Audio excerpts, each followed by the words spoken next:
Right, hello.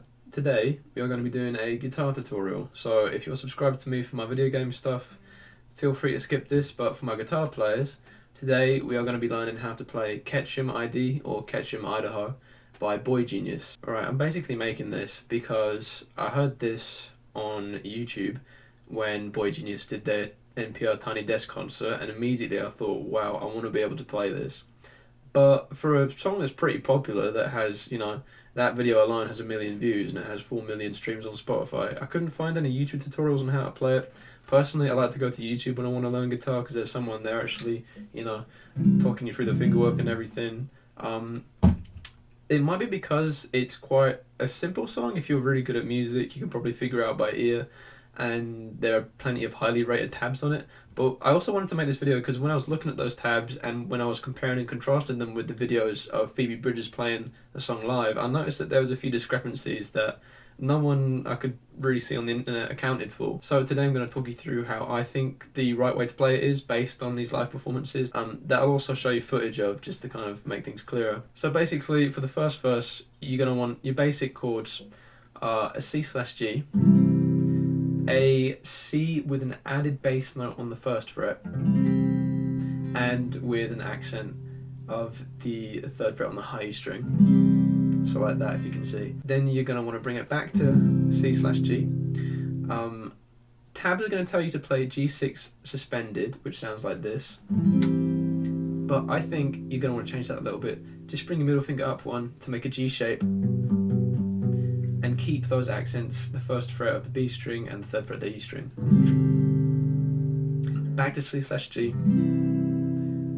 Then just the same thing. So overall, it's back in the States now, in a college town. I would walk around, but it's really coming down. Mesmerized by double lines. 2 yellow tight ropes, and back to that G shape. I'm making good time. Now this is different from the tabs, because the tabs don't account for that crucial change in the bass walk, so from the third fret of the low E to the first fret. They'll tell you to just play it muted in the C shape with that accent, but I think that takes away so much of what makes the bass walk so nice and kind of like addictively melancholic, is that change from C/G to the C shape with the added bass note. You can see Phoebe Bridgers play it in the live performance, and I'm just going to show you how she plays the verse in this clip.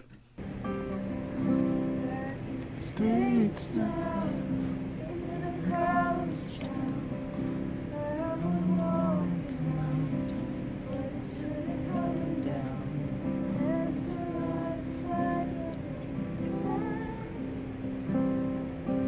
2 yellow tires, I'm making good time. And I think that's the most faithful interpretation of it. You can't forget that bass note, man. So for the chorus, you're going to want to use a lot of the same stuff. So the tabs are going to tell you to play the chorus like this. This is the wrong way to play it. I'm just showing you how the tabs are saying to play it so I can kind of contrast it. So they say to play it like this. I am never anywhere I go. When I'm home, I'm never long enough to know. And I don't think that's the right way to play it. I'm going to show you how Phoebe Bridgers plays it now, which I think adds a lot more to it.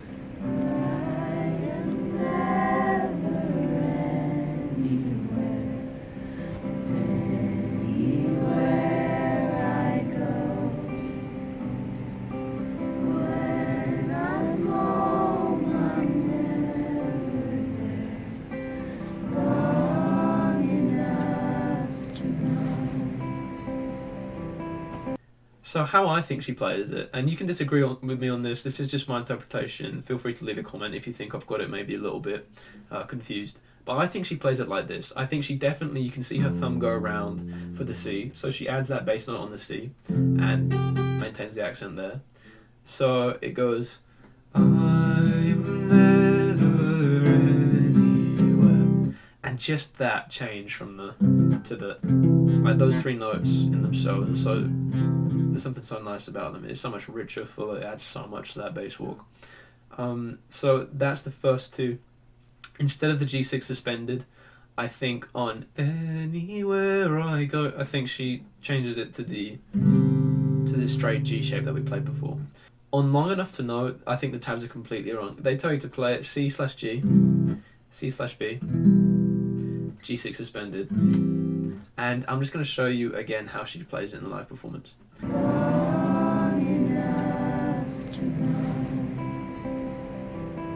So what I think she does, I think she goes from C/G to just the G shape, enough, back to the C/G to no. And I think that sounds so much better. I think it resolves so much more at the end. So this is just the overall chorus, how I think it's correctly played. I am never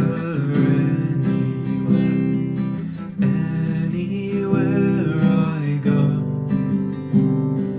When I'm home, I'm never long enough to know. I think it sounds like that.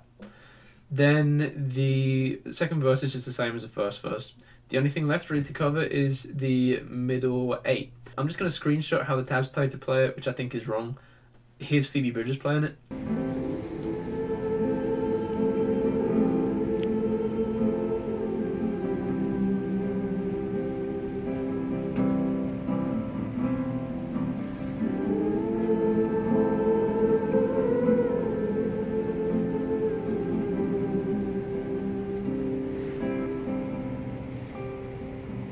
I think she does play the A minor like the tabs say, but what I think she does, you can definitely see her thumb again just reaching over for that first fret on the low E. So I'm not going to sing it because I can't, but she sounds like this. And then the F major 7 like the tabs say, but keeping that first fret. And it's a bit of a stretch, but I can definitely see that she does it. So to C/G, sorry. C/G to E minor, but I think she maintains that first fret of the B string. And then back again to A minor, so you just take that whole 2-finger structure, just put it down one string, and add the bass note. F major 7 added bass again. C/G, and the tab says C/B, but we're going to do what we did in the previous situation where it said C/B, and we're just going to make the G shape again. But what I think she does, I think she takes her middle finger out of the C/G just for a bar before she does that. So overall it's like...